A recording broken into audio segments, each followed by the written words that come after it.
кызыктуу эфир болот деген ойдобуз. Билбейт эми көбүчө Айслига кантип чечим менен. Кээ биркилер тааныштарым эле, инилер, Алишер Сапковскийби деп баягындай кылышып. Мен деле ошентип ойлогом. Күлүп калышат. Азыркы учурда элдин кабыл алышы кандай болуп атат?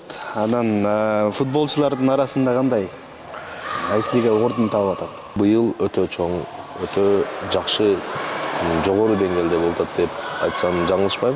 Таланты бар, футболго шыгы бар оюнчуларга мына шарт түзүп берип атабыз деген максаттамыз. Фаворит деген совхоз команданы жеңип чыгышты финалгачы. Ал эми медиа командасы дагы өтө күчтүү команда. Прогноздор кандай болуп атат эми? Мындай кимси жеңет деген өзүңүздүн прогнозуңуз бар примерно. Прогноз мен бере албайм.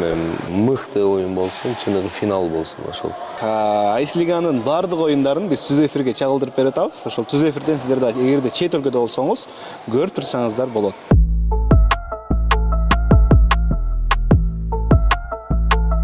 Саламатсыздарбы? Атыжан Майзыр Мамасултанов. Бул чыгарышта сиздер үчүн сонун бир кызыктуу эфир болот деген ойдобуз. Анткени биздин кадырлуу коногубуз Кызыл Каштарынын депутаты жана Айслиганын негиздөөчүсү Каримов Алишер Мамушерович менен маек куруп отурабыз. Ассалому алейкум. Алейкум ассалам. Кандайсың? Жакшысыз беке? Жакшы, Аллага шүгүр. Жакшы. Биздин көрөрмандар менен бир аз амандашылалы, анан ушул футбол жөнүндө бир аз кеңири бир маек кылып берели анда. Саламатсыздарбы, урматтуу көрүүчүлөр, урматтуу катталуучулар, баардыгыңыздар амансыздарбы? Баардыгыңыздарга чын ден соолук каалайбыз. Кош келиңиз. Чоң рахмат. Жакшы. Эң алгачкы эле суроо, ушул Айслиганын негизги мындай чечимеленишин айтып берсеңиз анда. Айслига көбү мындай деп билбейт көбүчө Айслига кантип чечим менен. Кээ биркилер тааныштарым эле, инилер айтып калат, Айслига кандай чечилет? Алишер Сапковскийби деп баягындай кылышып. Мен деле ошентип ойлогом. Күлүп калышат да, Айслига Алишер Сапковс дегендей эле чечилсе керек деп. Жок, бул менин атыма коюлган эмес. Бул 2020-жылы өзүңүздөр билесиздер, мына коронавирус болуп, апат чыгып, ошол жылдары өтө кыйын жылдар болгон. Ошол жылдар анан бул коронавирустан кантип арылса болот, алдын ала кандай иштер кылса болот деген роликтерди көрүп отуруп, ошол спорт менен машыккыла, өзүңөр ден соолугуңарды чындагыла деген бир жакшы роликтер көрүп калып, ошондо биз ушул иш-чараны баштаганбыз. Бул Айслига деген бул өзүңөр билесиздер, бүгүн Ак булак айылы бар, Кызыл Таш шаарына караштуу. Ошол айыл илгери совхоз болуп аталган да. Азыр бүгүнкү күндө деле көбү совхоз дейт да. Ошого биз совхоз деген аты жокко кетип калбасын деп, Айслига Ак булак совхоз лигасы деп коюп, 2020-жылы күзүндө ушул жаштарды ынтымактуулукка чакырып, ушу спорт менен, футбол менен алектенсин деген максатта ушул иш-чараны баштаганбыз. Ошол иш-чараны баштагандан бери 2023-жылга чейин ушул Ак булак айылында өтүп, бул 2024-төн бери мына уже экинчи сезонубуз шаардык деңгээлге чыгып, шаардагы бардык футбол сүйүүчүлөрдү, жаштарды бириктирип, бир ынтымактуулукка чакыруу максатында бул өтүп жатат. Азыркы учурда элдин кабыл алышы кандай болуп атат? Анан футболчулардын арасында кандай Айслига ордун таап атат? Эми 2024-кө салыштырмалуу быйыл өтө чоң, өтө жакшы, жогору деңгээлде болуп атат деп айтсам жаңылышпайм. 2024-жылы деле мындай болгон, Кудайга шүгүр жакшы болгон. Бирок жыл сайын көрөсүң да, билесиң да, каерде катачылык кетти, каерде мындай жетишпей калдың. Ошол нерселерди эске алып, быйыл дагы жогорку деңгээлде өткөзүп атабыз. Буюрса, эмки жылы кийинки турнирлерди дагы мындан да жогору бир деңгээлде өткөзөбүз деген максаттабыз. Анан көрүүчүлөр, кызыккандар өтө көп болду. Сурап, качан Айслига башталат, качан баштайбыз. Өтө кызыктуу болду. Эң кызыктуу болгону бул негизинен өзүбүздүн аймактагы, Кызылкайга жакын жайгашкан, негизи Кызылкай шаарындагы таланты бар, футболго шыгы бар оюнчуларга мына шарт түзүп берип атабыз деген максаттамда. Себеби көп игроктор биз өзүбүздүн шаардын оюнчулары. Эми бизде кичине мындай темп болсун, өсүш болсун деген максатта бир же эки легионер ушу поляда ойносун, ошолордон опыт алсын деген максатта 2 легионер коштук. Кудай буйрса барып ошо легионерлер биз өзүбүздөн чыксын деген максатта. Көзөбүз жакшы болот буйрса. Абдан жакшы, абдан кубанычтабыз. Чындыгында футбол тарабынан дагы Кызыл Кыядан мыкты оюнчулар чыгып калса, мен ойлойм, абдан баарыбыз үчүн эле мындай сыймык болсо керек деп. Ошолорго бир аз болсо деле түрткү болсун деп, Айслига өзүнүн жумушун алып барып жаткан учур экен. Азыр мынакей 2025 Айслига кубогу болуп атат. Оюн жөнүндө айтып өтсөңүз. Кандай болуп атат? Оюндар эми билесиздер, бизде 10 команда катышты. Өзү негизи көп команда суранды эле бизде катышалы деп. Мисалы Баткенден 2 команда чыкты, Нокаттан 1 команда чыкты, дагы башка жерлерден чыкты, бирок биз алардан уруксат бербедик, себеби биздин өзүбүздүн шаардагы оюнчулар өссүн деген максатта. 10 команда катышып, айлампа оюндары болуп, эң аз упай алган командалар 4 команда бүгүнкү күндө оюндан кетип, андан кийин плей-офф оюндары болду, 4 команда плей-офф оюндарын ойноду. Бул КЛФ менен Султан Хаус, Биримдик менен Разиес командасы беттешип, кийинки жарым финалдык беттешке бул КЛФ командасы менен Биримдик командасы барып, ал эми жарым финалдык беттеште Медиа командасы менен Биримдик командасы беттешти. Ал эми Совхоз командасы менен КЛФ командасы беттешип, КЛФ командасы Медиа командасы экөө утуп финалга чыгышты. Бүгүнкү күндө финалисттер өтө күчтүү, өтө сонун командалар чыкты. Ойлойм, ушул көрүүчүлөргө, футзал сүйүүчүлөргө өтө сонун чыныгы финалды көрсөтөт деген максаттабыз. Жакшы, менин билишимче 2024-жылы ошол чемпион КЛФ командасы болгон, Ооба. Быйыл деле бир мүмкүнчүлүк жаралып турат экен мындай чемпиондукка. Буларда мотивация өтө күчтүү, себеби полуфиналда, жарым финалда ушул фаворит деген Совхоз команданы жеңип чыгышты финалгачы. Ал эми Медиа командасы дагы өтө күчтүү команда, себеби ал команда Кызылкай шаарында Калига деген дагы организация бар, ошол организациянын чемпиондору. Эки команда тең өтө татыктуу команда, мотивация күчтүү. Эки командага тең эми ийгилик каалайбыз, башка эмне дейбиз? Ийгилик каалайбыз, ушул жерде ушундай кооз, сонун көрүүчүлөргө ушундай сонун бир атмосфера түзүп берет деген ойдобуз, максаттабыз. Азыр эми финалда беттешип атышат ошо. Ооба. 8-июнда 8-июнь күнү финал болот, финал болот. Абдан жакшы. Прогноздор кандай болот экен? Мындай кимси жеңет деген өзүңүздүн прогнозуңуз бар, примерно. Прогноз мен бере албайм, эми бирок күчтүүсү жеңсин. Биз үчүн ким чемпион болот, кандай болот, бизде бирөөгө бир прогноз бере албайбыз, себеби биз организатор катары бизге чыныгы оюн болсун, көрүүчүлөргө мыкты оюн болсун, чыныгы финал болсун. Ошол кимиси жеңсе, ушул кубокту, белектерди ошолорго ыйгарабыз. Баш байгер. Бардыгы эки команда тең татыктуу. Абдан жакшы. Мол оюндун жүрүшүндө эми мыкты оюнчу, мыкты гол киргизген оюнчуларды жана мыкты дарбазачыларды да баалайсыздарбы? Албетте, бизде бул бардык мелдештер деле болот өз негизи. Бомбардир болот, Айслиганын бомбардири, Айслиганын мыкты оюнчусу болот, Айслиганын мыкты дарбазачысы болот. Бомбардир эми түшүнүктүү эле, мен стористерден коюп чыгарып атабыз.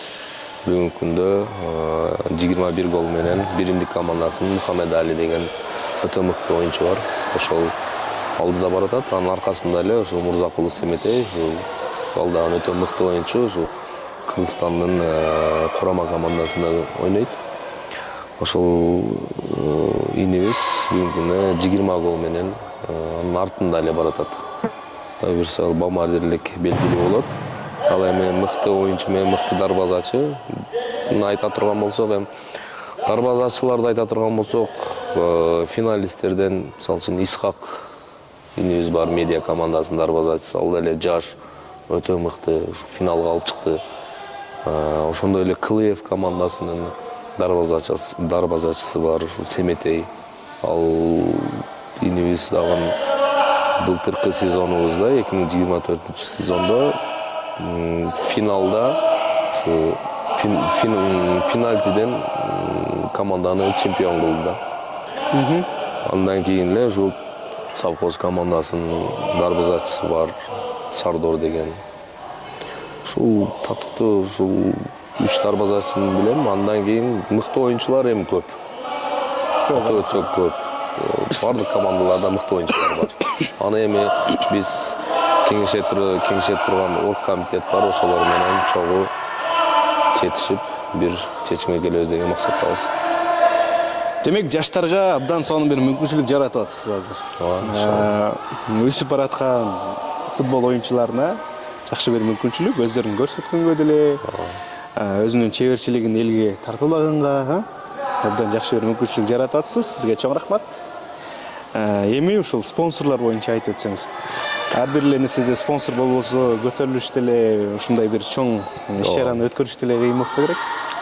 Спонсорлор эми биринчиден мен сага ыраазычылык билдирем.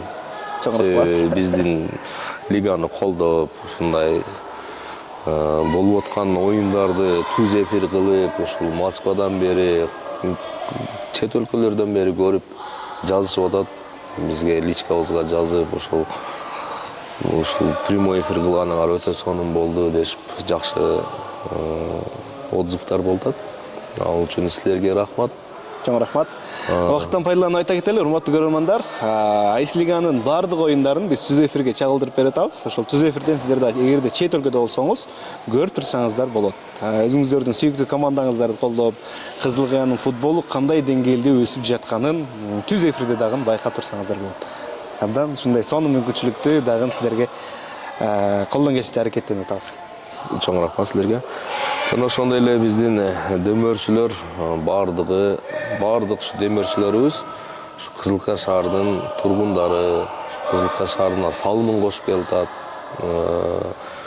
Ушул спортко дагы ушул демөөрчүлөрүбүздүн бардыгы ушул спортто жүргөн инсандар. Спортко кызыккан, футболго кызыккан, футзалга кызыккан инсандар.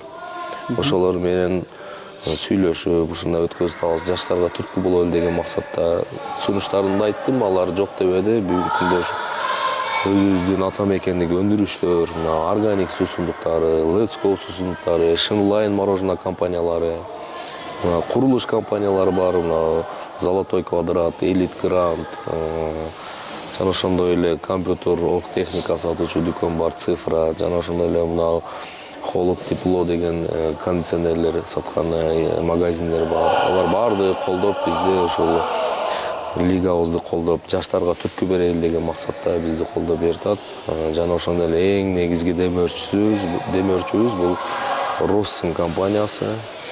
Бул Россин компаниясы пластик эшик терезелер чыгара турган компания. Ошол демөөрчүлөрүбүзгө жана башкы демөөрчүбүзгө терең ыраазычылык билдиребиз. Ушундай биздин лиганы колдоп, биздин лигада кызыгып ойногон жаштарды колдогон үчүн терең ыраазычылык билдиребиз жана иштерине ийгиликтер каалайбыз. Ушундай иш-чараларды колдоп, ошо Кыргызстаныбызга чоң салым кошуп жүрөбүз. Чоң рахмат. Чоң ыраазычылык билдиребиз. Абдан жакшы. Ишиңиздерге ийгилик болсун. Эми алдыдагы пландар боюнча айтып өтсөңүз. Алдыда ошол Айс лиганы канчалык деңгээлде кандай өнүктүрөйүн деген пландар бар жана Кызыл Кыядан кандай командаларды күтөбүз дегендей. Кыргызстанга чыга турчу командаларды дагы азыр болобу? Ооба, туура суроо бердиңер. Бизде эми жылына Айс лиганын өзү иш-чарада 4 мелдеши бар. Мындай айтканда 4 чемпионаты. Бул Кубок Айс лига, Супер Кубок Айс лига, анан кийин ben de özüm аталыш кое элекмин, бирок айтсам Лига чемпионов Айс лига деп мындай бир аталыш коюш керек. Ал эртең күзүндө пландаштырып атабыз. Андан кийин достук кубогу деп койгонбуз. Ушул 4 иш-чарабыз бар. Кудай буйруса, быйыл ушу 4 иш-чарабызга аракет кылып өткөзөбүз деген максаттабыз.